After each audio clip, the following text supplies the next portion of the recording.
simultaneously ram into people, it was a driver to blame. A man was detained this afternoon after authorities say that he plowed his vehicle into protesters outside of the Tesla dealership in West Palm. The difference? In Germany, it was an Islamist attack, so the media brushed right past the driver as if he wasn't involved.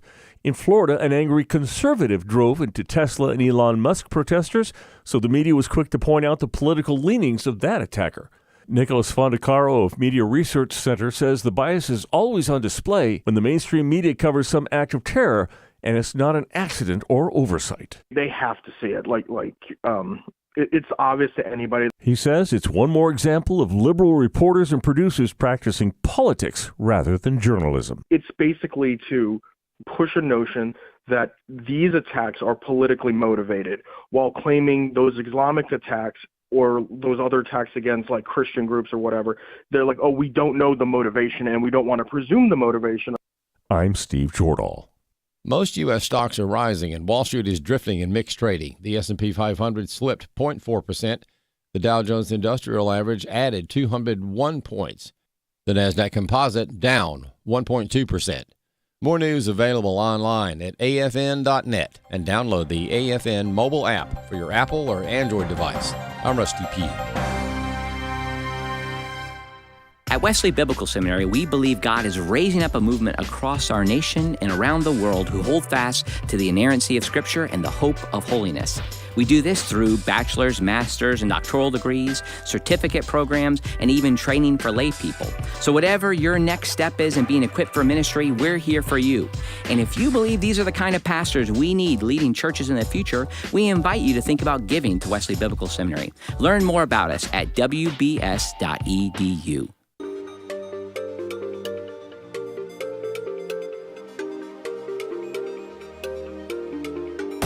We inform. Religious freedom is about people of faith being able to live out their faith, live out their convictions, no matter where they are. We equip. Sacred honor is the courage to speak truth, to live out your free speech. We also rejoice in our sufferings because we know that suffering produces perseverance, perseverance, character, and character, hope. This is At the Core on American Family Radio. Welcome to The Core here on American Family Radio. Walker Wildmon here on this edition of the program. The show is hosted each week by myself and Rick Green, and we enjoy being with you each and every day. So good to be with you today. Once again, this is American Family Radio. I'm Walker Wildmon, and the show is At the Core. Well, Proverbs chapter 3 is where we are this week. Let's turn our attention to the scripture, and then no guest today. So you've got me for 3 segments, for better or worse. I hope you like me. We'll be here for the next hour. Proverbs chapter 3. Looking at verses 5 through 7, many of you are familiar, hopefully you are, with the first part of this passage, but then verse 7 is what people may not go on to continue reading. Verse 5, Proverbs chapter 3, trust in the Lord with all your heart and do not lean on your own understanding. In all your ways acknowledge him, and he will make your path straight. Do not be wise in your own eyes, fear the Lord, and turn away from evil. Today I want to focus on verse 7, do not be wise in your own eyes, fear the Lord, and turn away from evil. If you ever hear someone claim to have wisdom, well, you should probably be concerned. I think that's red flag number 1. If anyone ever tells you that they have wisdom, you should immediately be very concerned and very questionable. You should be very questioning of this person's motive and claim, because that's not truly a sign of humility. And what I mean by that is, under normal circumstances, wisdom is something observed by others, all right? Wisdom is defined in Scripture, but wisdom is observed by other people. And so, for example, you might say, so-and-so, he's a wise guy. Or so-and-so, he's really wise, or she's really wise. And then you explain why you think so. So wisdom is something that's observed by other people. Of course, it needs to line up with the Word of God. It needs to be godly wisdom. But yeah, just that's something I thought when I read that. I thought, verse 7 says, "Do not be wise in your own eyes. Fear the Lord and turn away from evil." So we don't need to look at ourselves and say, I'm wise, or I'm knowledgeable, or I'm this, or I'm that. That's an immediate red flag, and it gets to someone's motives and their heart. Instead, any compliments, any praise, any encouragement, usually in a healthy situation, needs to come from other people. That's how you know that it's true wisdom, is when other believers can see it in you. So don't be wise in your own eyes, fear the Lord, and turn away from evil. And some of those most wise people that I know actually don't claim to be wise.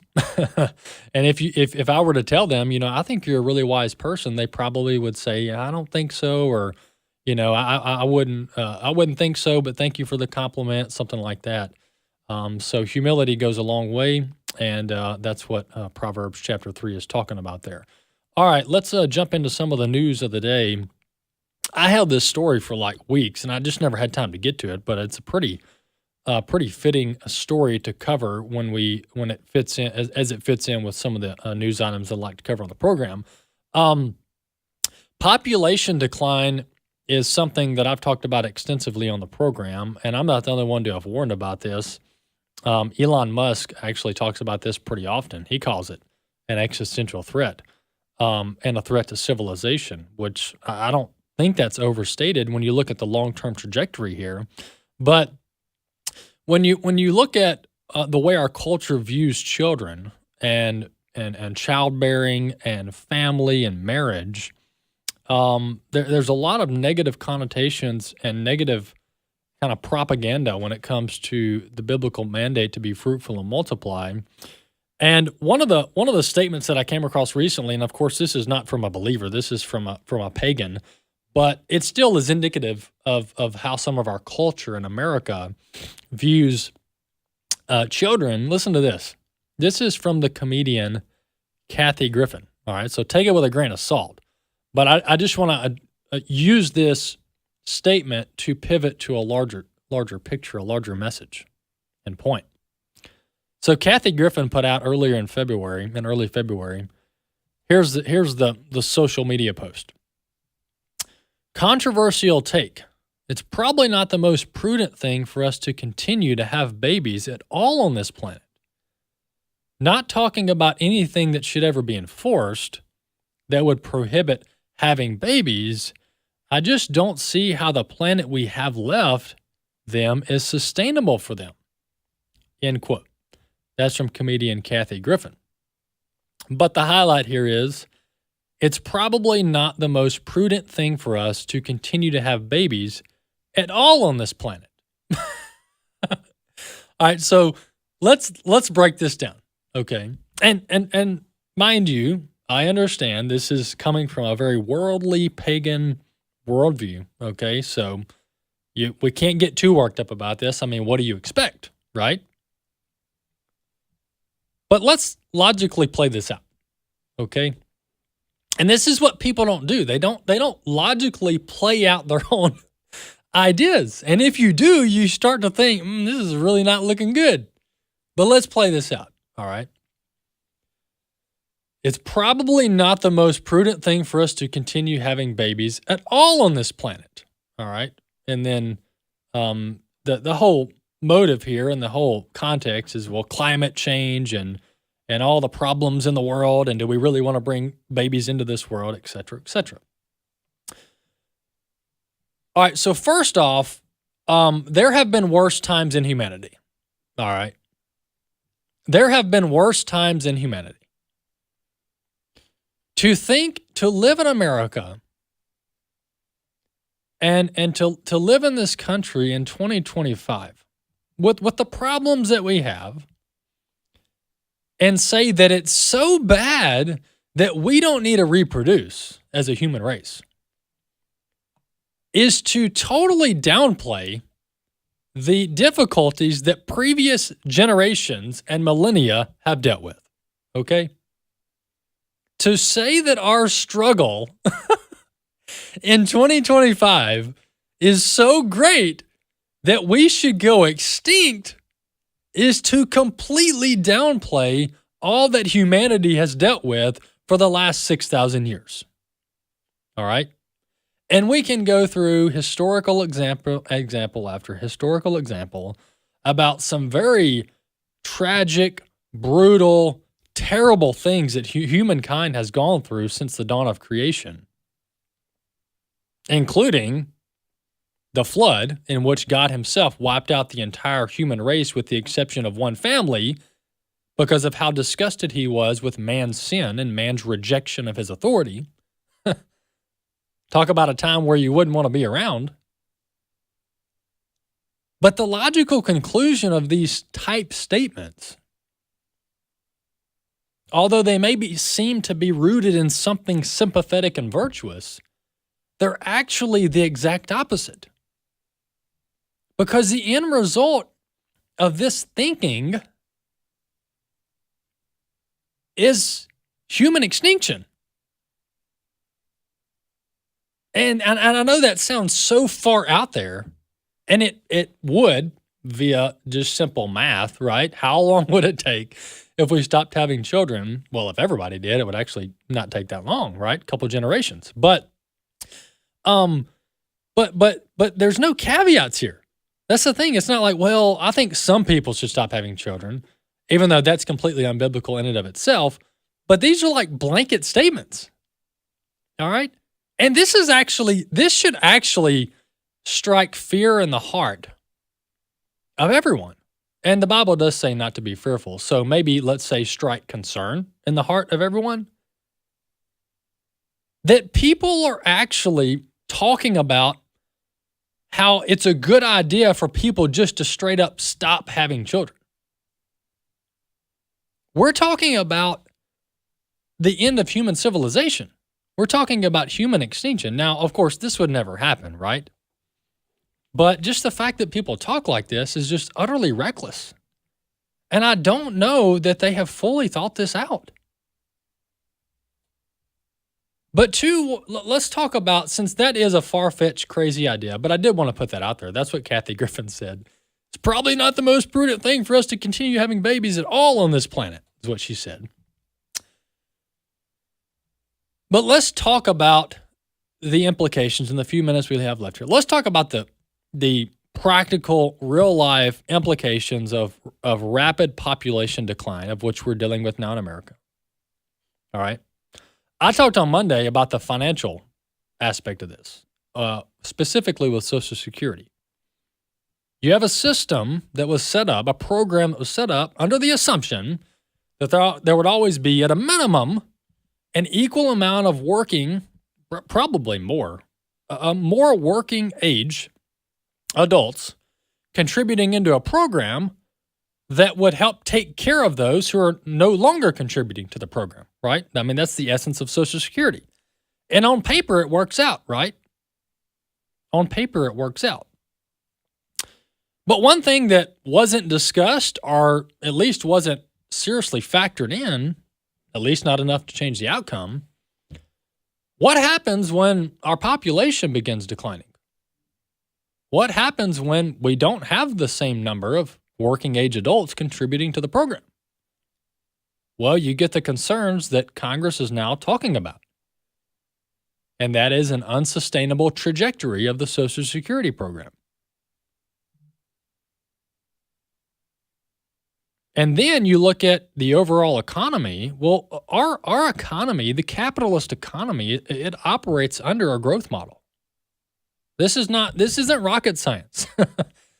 Everything about the capitalist system, which is one of the most amazing things that has ever existed when it comes to enabling humanity to work with their hands and flourish and build a lasting legacy and improve the situation of generations and generations, and lift a large portion of the world out of poverty. That's what capitalism has done. As much as people try to demonize capitalism, this system, although it has its flaws, has lifted millions and millions and millions, possibly billions of people out of abject poverty around the world. But this system that we have, this economic system that we have in the West, it's built on a growth model. And even some of the communist systems like China, some of the communist, more socialist economies, they're even built on a growth model. Because China's dealing with rapid population decline now because they've had this insane one-child policy for how many decades. They're starting to regret it now because they don't have enough young people to take care of the older generations. All right? So my point in bringing all this up, and we could do a whole show on this, it's a very fascinating topic. My whole point in bringing this up is that when God said, be fruitful and multiply in Genesis, he knew what he was talking about, okay?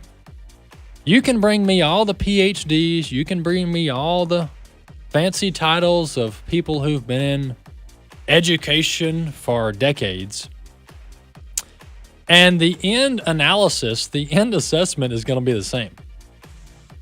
And that is, God intended for us to be fruitful and multiply. And a growth trajectory, a growth model was God's idea. This isn't man's idea. This isn't a capitalist idea. This isn't an American ideal. Growth is God's idea, and population growth is not exempted from that. Population growth is God's idea. We'll be back in a few.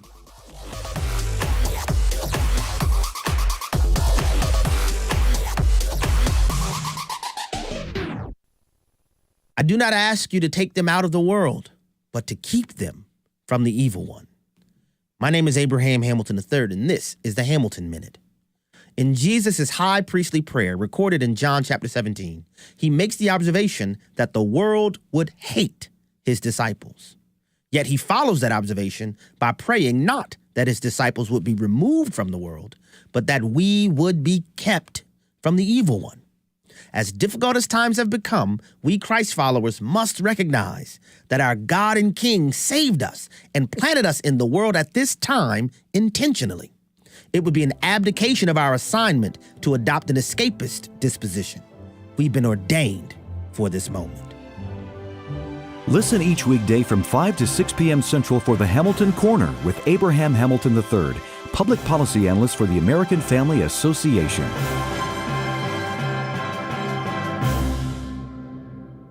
Have you wanted to take your family to Kentucky to visit the Creation Museum and the Ark Encounter, but just never took the time? Don't put it off any longer. Let 2025 be the year you check that off the list. In fact, you can make it an even more memorable trip when you join AFA at the Ark October 30th and 31st. On Thursday, you'll get transportation for a tour of the Creation Museum, and Friday will take you for a tour of the Ark Encounter. But that's just the beginning. Expand your knowledge of creation with a special dinner presentation on Thursday by Answers in Genesis astronomer Dr. Danny Faulkner. Friday, Dr. Georgia Purdom, Answers in Genesis Vice President of Educational Content, will help you dig deeper into the Bible. And Friday evening, enjoy dinner and a panel discussion with Tony Vitagliano, Walker Wildmon, and Wesley Wildmon, Vice Presidents of American Family Association.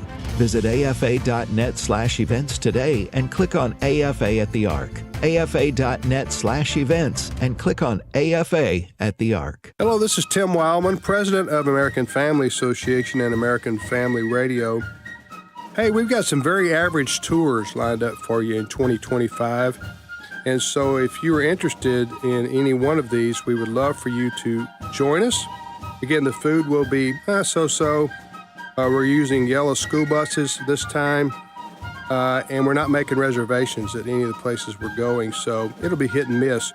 But if you just like to live on the wild side when you tour, then we got a tour for you in 2025. We're going to Williamsburg, we're going to Washington, D.C., and we're going to Boston.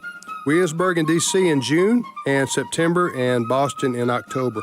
For all the information on these tours, go to wildmongroup.com, WILDMON group.com. And there you can find out if I'm really serious. I'm just kidding, folks. These are going to be outstanding tours that you're going to want to go on with us. At the Core podcasts are available at afr.net. Now, back to At the Core on American Family Radio. Welcome back to The Core here on American Family Radio. Well, continuing our discussion of the very anti-human flourishing ideology that is percolating the American culture today, let's continue to break this down. So I talked last segment about the litany of problems with population decline and people opting out of reproducing and having children, and much of this is a self-centered ideology. It's a self-centered approach. It's not rooted in anything true, virtuous, noble, or biblical. And God's model is the sustainable model. And that's not just because the Bible says so, but you look at the practical implications of rejecting God's plan for being fruitful and multiplying. Well, it leads to a litany of problems, of which we discussed in the last segment, problem after problem. Well, another kind of wing of this ideology, this humanist, secular, godless ideology that puts man first and not God first, is the sexual deviancy agenda, the sexual deviancy ideology, which not only rejects the be fruitful and multiply, but also rejects the male and female in God's image He created them. And so I came across this study today. This is shocking, and I don't know why it's shocking, because didn't we know this? But just continuing to read this and see that these scientific studies are bearing this out, it is shocking. And it should never not be shocking to us, otherwise we become desensitized. But listen to this, and this is dealing with the transgender issue, so if you've got kids listening, you may want to come back and listen later. But so this is a rather sensitive topic. I'm going to keep it as appropriate as I can because it is live radio. But this was a study conducted on men, on boys, that had submitted themselves or been influenced towards these cross-sex hormone treatments, all right? And so let me just read a couple of the highlights from this report, from this study. So this is a new study put out and I'll publish a link to this study on the show notes over at afr.net on today's episode, the 26th of March. But listen to this, the headline of the study. 65% of testicles removed from trans-identified males, so these are dudes, okay, after cross-sex hormone treatment showed abnormal cell growth mimicking precancerous conditions, okay?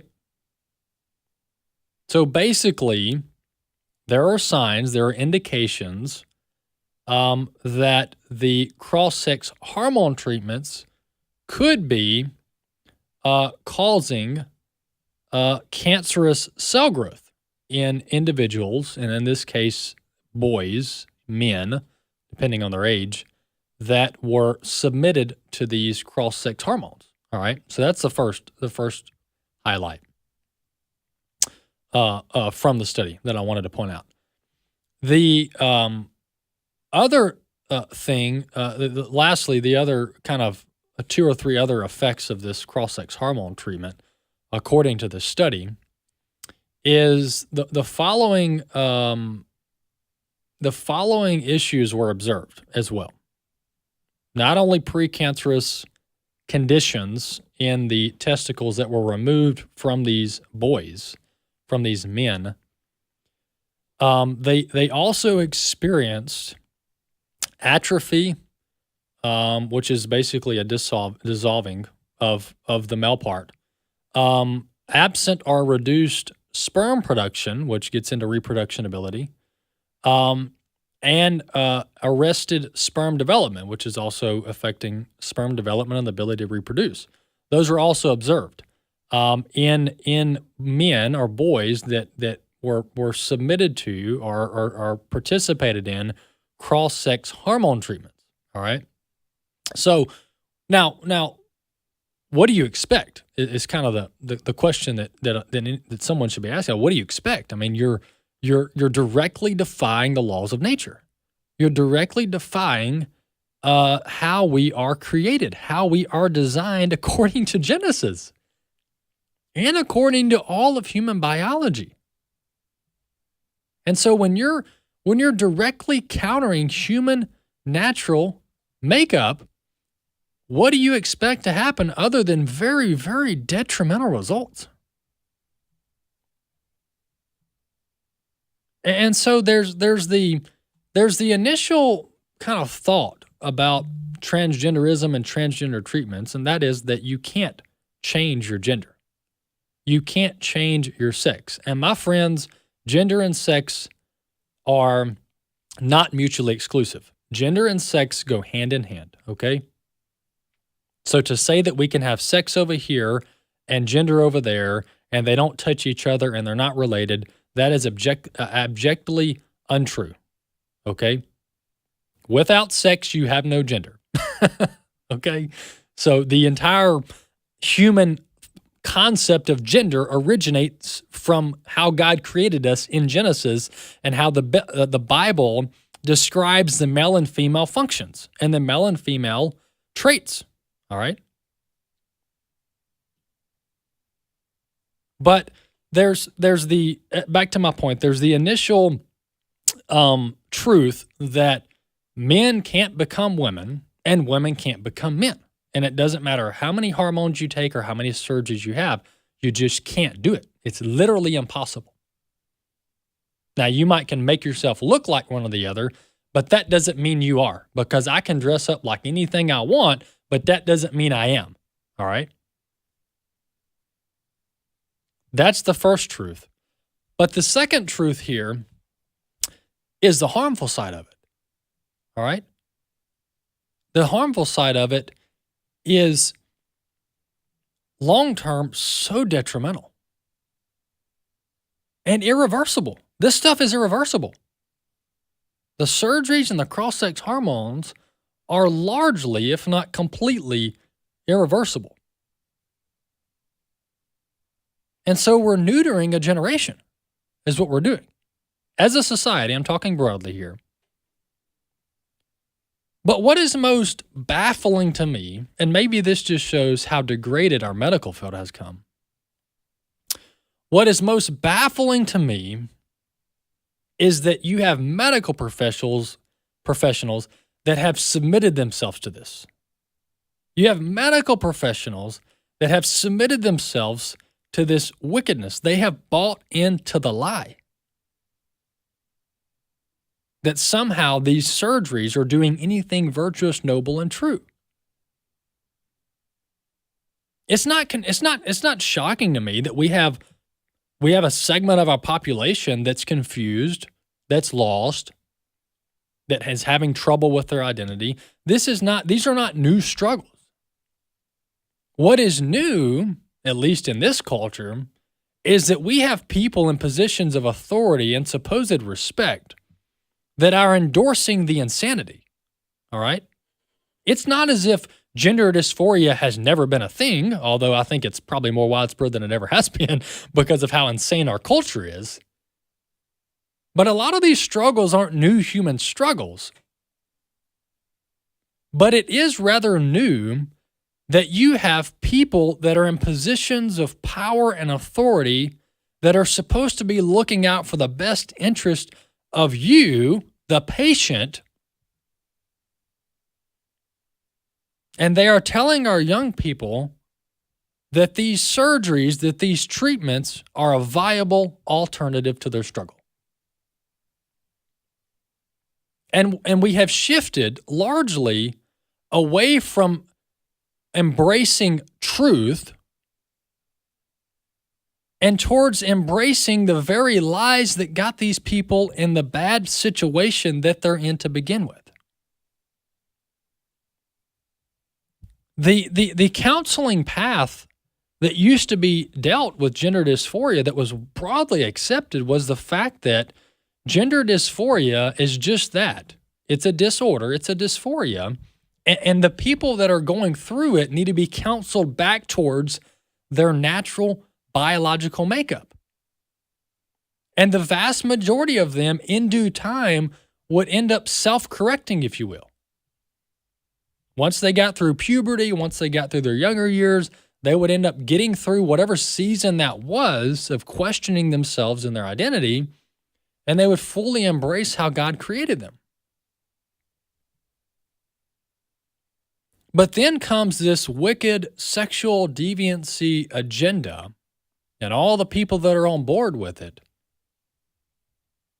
And instead of counseling young people back towards their natural, God-given biological makeup that 90+% of them will end up fully embracing in due time, these so-called medical professionals, the doctors, and then this whole lobby of people and money began telling the young people, no, you don't need to embrace how you were created. You don't need to work through these problems in due time. You need to start getting shot up with hormones. And as a matter of fact, we can just put you under the knife and fix this whole thing overnight. Not properly articulating all of the problems associated with that approach. And now we have thousands of people all around the country, who knows the number, and this is going on in Europe too, that have had their lives tragically, permanently altered. And you think a teenager going through gender dysphoria is a problem. You think that's a problem? You look at a 35-year-old female who's had both of her breasts cut off and can't have babies anymore, and let's look at who's really got the problem on the scale of, like, what's worse? The 35-year-old's got it 10 times worse off than a teenager going through a tough season in life. All right? And this is why the truth has to be spoken into these situations. And this is why we produce the In His Image documentary, which I would encourage anyone and everyone who has not watched it to go to inhisimage.movie and watch the entire film. But Christians have to speak the truth into this culture because, folks, we're the only ones that have the truth. We are the only ones that have the truth. And that is, the truth is that God created us male and female, and God doesn't make mistakes. And any inclination or bent towards anything other than that, the male and female creation, was not how God intended it. And we need to be moving towards a place of truth and embracing how God created us. That is the most viable, best, biblical, scientific, biological path forward. And we've got a long road to go here because unfortunately, this wicked ideology has infected much of American culture. And we've also got to combat the notion that it's compassionate, that it's loving to affirm people in their sin. And this is such a toxic ideology, but it's very rampant. And we've all heard the arguments where if you say anything to the contrary of affirming someone who's homosexual or transgender or anything else, if you say anything to the contrary of affirmation, well, they start to question your motives. They start to question, do you love them? They start to say, you're a bigot, you're a hater, you don't care about people, you just want us to suffer, you're the reason we commit suicide. I mean, people get thrown under the bus immediately, and it doesn't mean that we're saying it didn't even take anything combative or overtly aggressive. You just say anything that's any semblance of truth to a lot of people that are going through this and that are struggling through this or have fully embraced it. It's not even a struggle anymore. Then we automatically get put on the defense like we're the problem.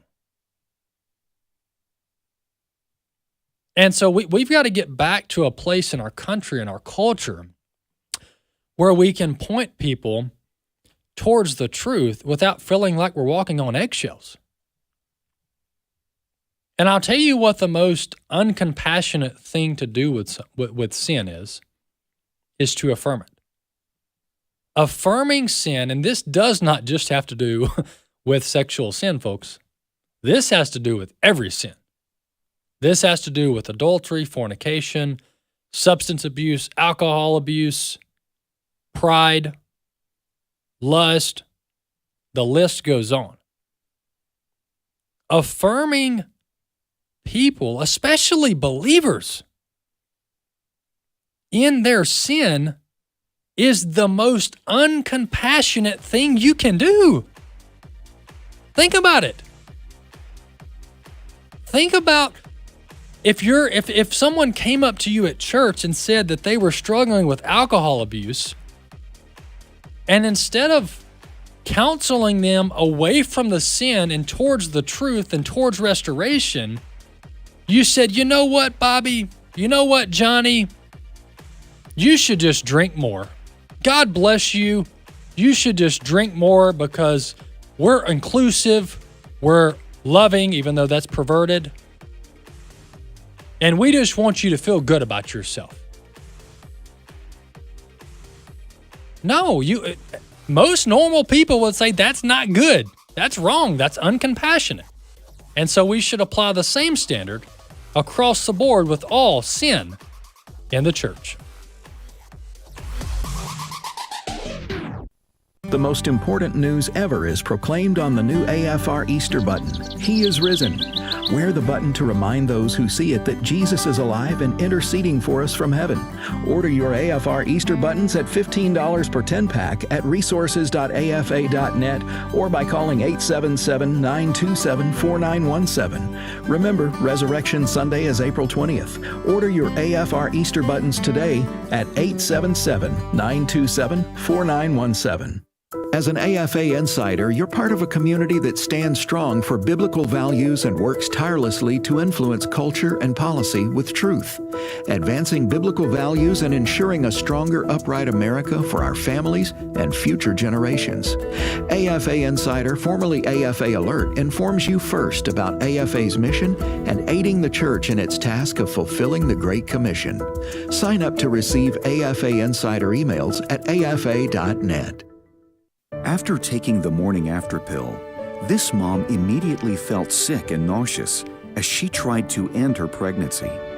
While searching for medical care, she found a preborn network clinic where she hoped to rule out that she was pregnant. I had an ultrasound done right then and there. After hearing the baby's heartbeat, I instantly thanked God and said, may your will be done, Lord. I'm 7 months pregnant now. I thank God every day for my little miracle. Preborn is the largest provider of free ultrasounds in the nation, introducing moms to the life growing inside of them and sharing the gospel in action.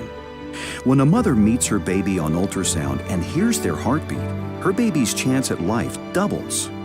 To learn more about Preborn's life-saving work, call pound 250 and say the keyword baby.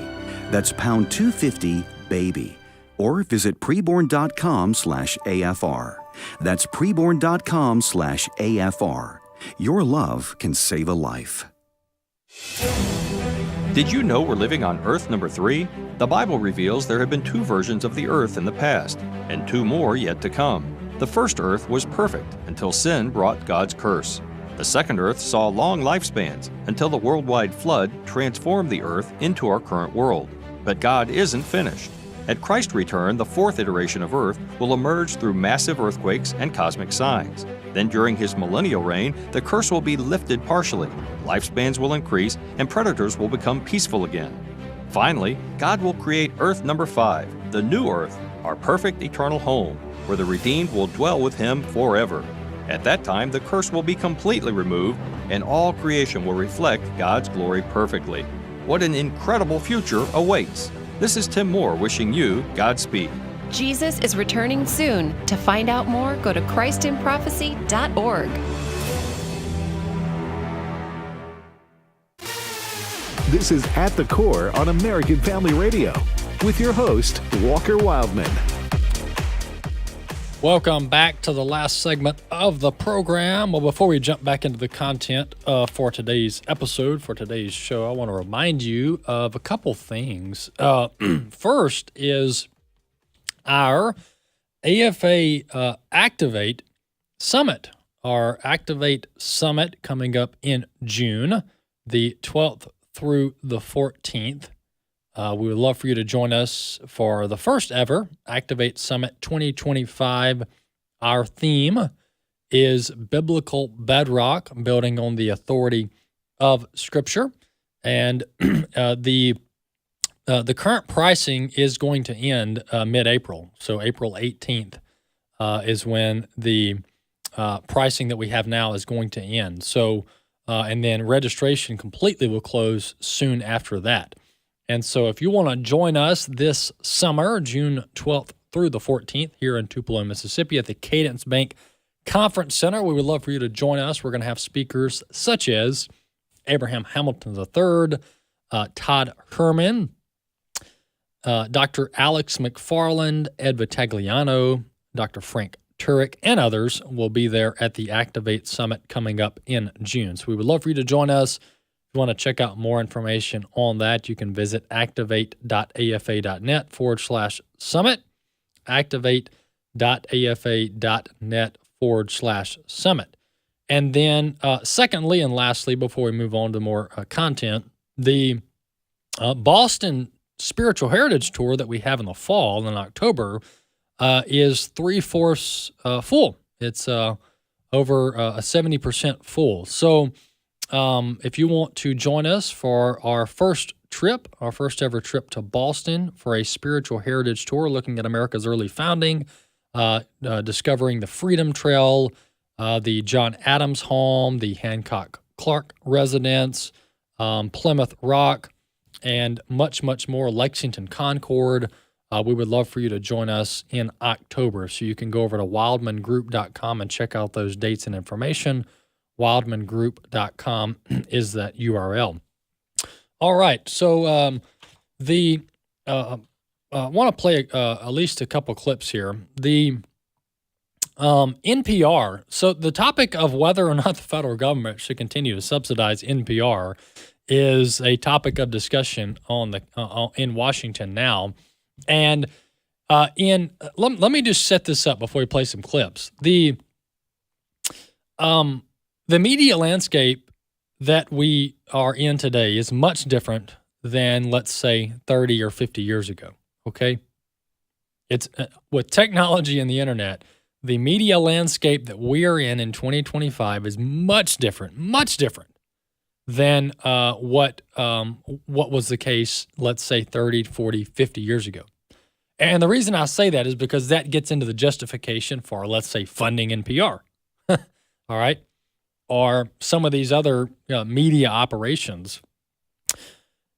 Content, news, and information is more broadly available than it has ever been in human history, all right? So we are not in a informational drought, is my point, all right? And when you talk about the history of NPR and why some of these entities were founded and funded, a lot of it got into ensuring that people had news and information, all right?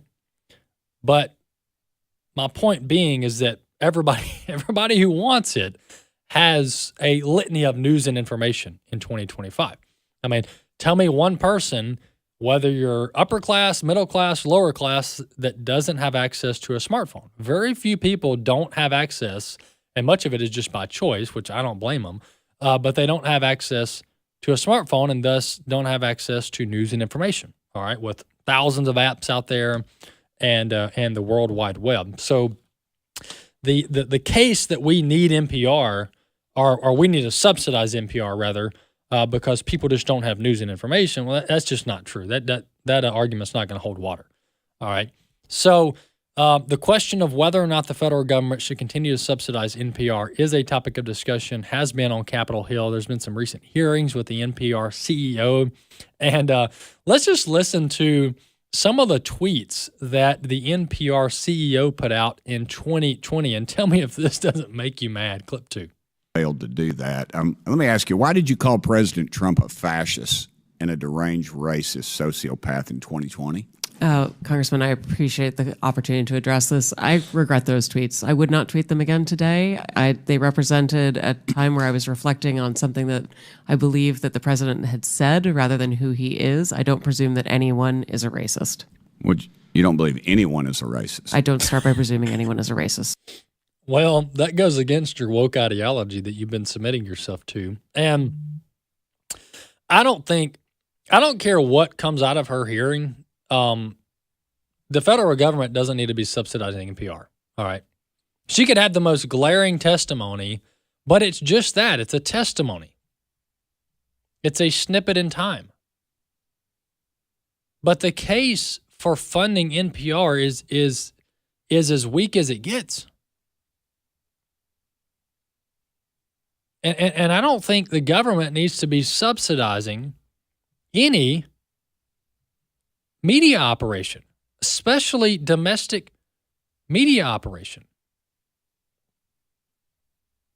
Because how can you in the First Amendment have the freedom of the press, but then the government is out here with its own press outfit? What? Make that make sense. The government should not be interfering with the First Amendment, the freedom of the press, but we're going to go ahead and subsidize our own media outlet. Okay. So do we have freedom of the press or do we not? Or do we have a government wing of the press or do we not? So the government subsidizing, and it's just not just an NPR thing. This is an everything. In 2025, the federal government subsidizing media operations, it doesn't add up, it doesn't hold water, and it doesn't make sense. And then we can also talk about the wokeness that is at NPR, the sloppiness that is at NPR. I'm talking about the quality of their content. It's a problem, and it makes the issue even more glaring. But my point is, I don't care whether NPR is conservative, liberal, Marxist. It doesn't matter to me. The fundamental argument in favor of funding NPR through federal dollars is so weak. I don't care what their ideology is or what the quality of their reporting is. The fact of the matter is we don't need to be subsidizing NPR. Now, if NPR wants to go raise its own money or charge its own subscriptions or become a nonprofit like AFA is, where we have to raise our own funds every year, then they're free to do that. But the question at hand is, should NPR get my tax dollars in the form of a subsidy? And the answer to that is no. And whether you're liberal, conservative, it doesn't really matter. They just don't need federal dollars. They can raise their own money like every other nonprofit in the world, and they can operate freely that way.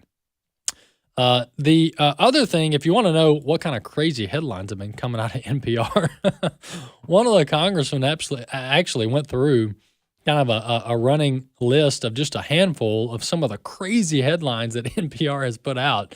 Let's listen to this 2-minute clip, clip 3. A few years ago, NPR educated America about, quote, the whole community of genderqueer dinosaur enthusiasts. Do you think that that's an appropriate use of tax dollars? I was not at NPR at the time, sir. That's not the question, though. Do you think that that's an appropriate use of our tax dollars? I think our tax dollars that we use are to be able to provide a wide range of perspectives. I'll take that as a yes. You do believe that that's appropriate.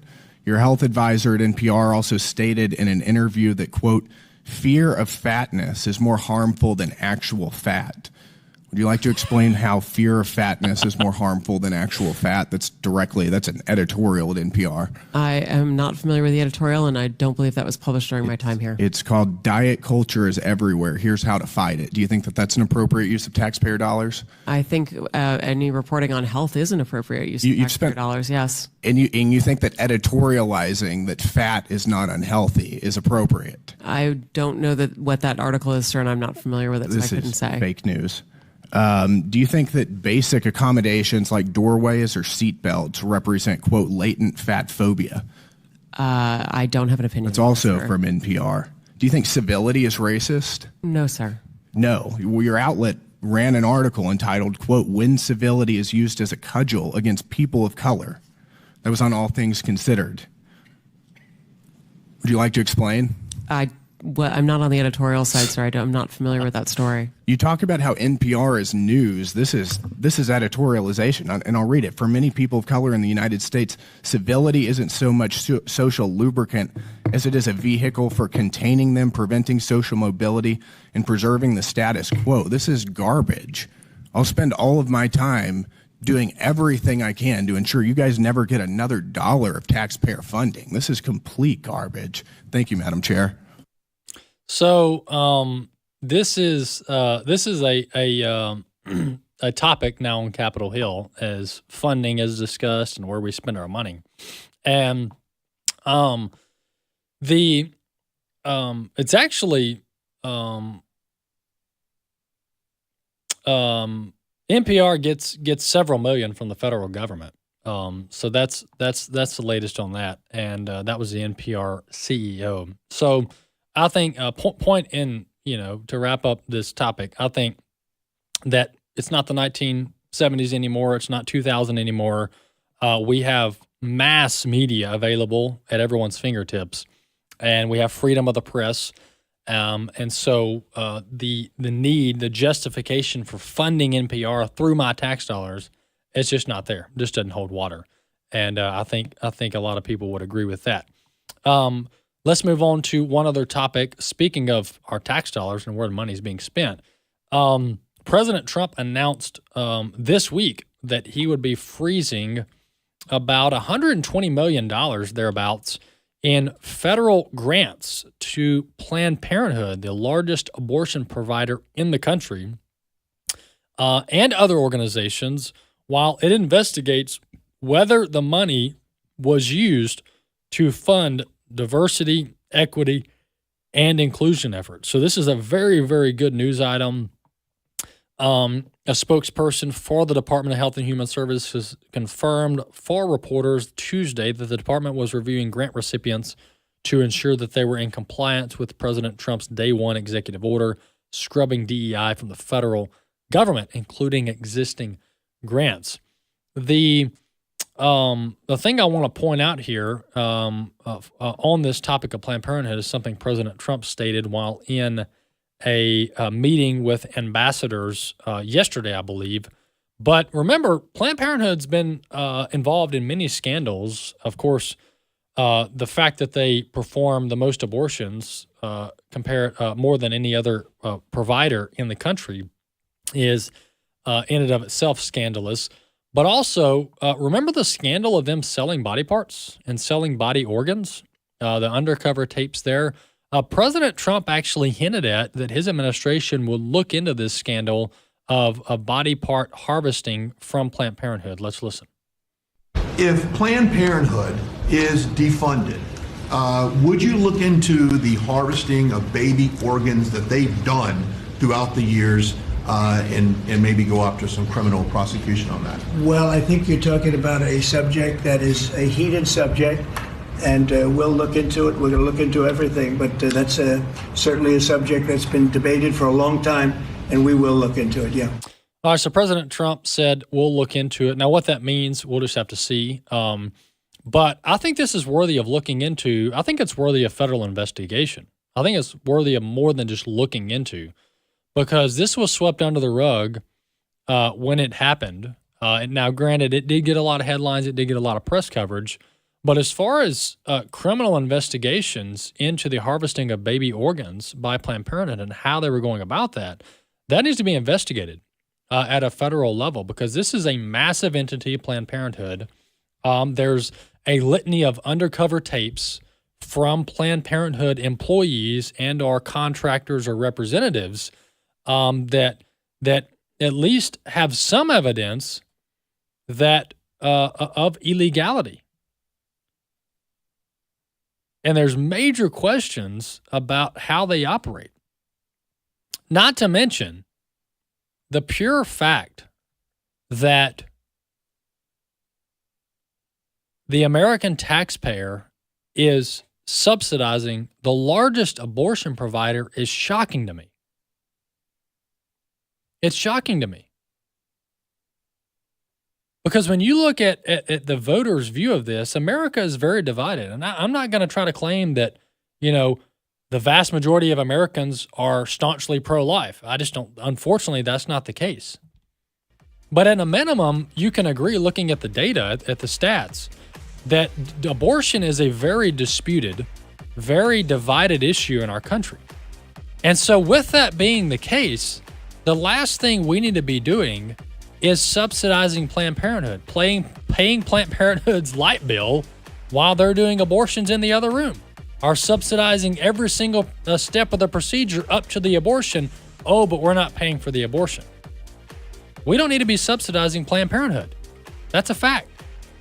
And there's 10 reasons why, with them being the number one abortion provider, is of course reason number one. So kudos to President Trump on this, but it needs to be permanent. It doesn't need to be temporary. This needs to be permanent. See you next time.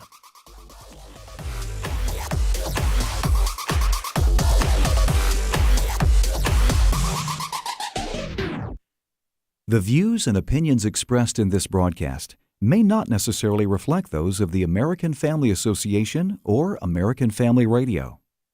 Faith, family, freedom. American Family Radio.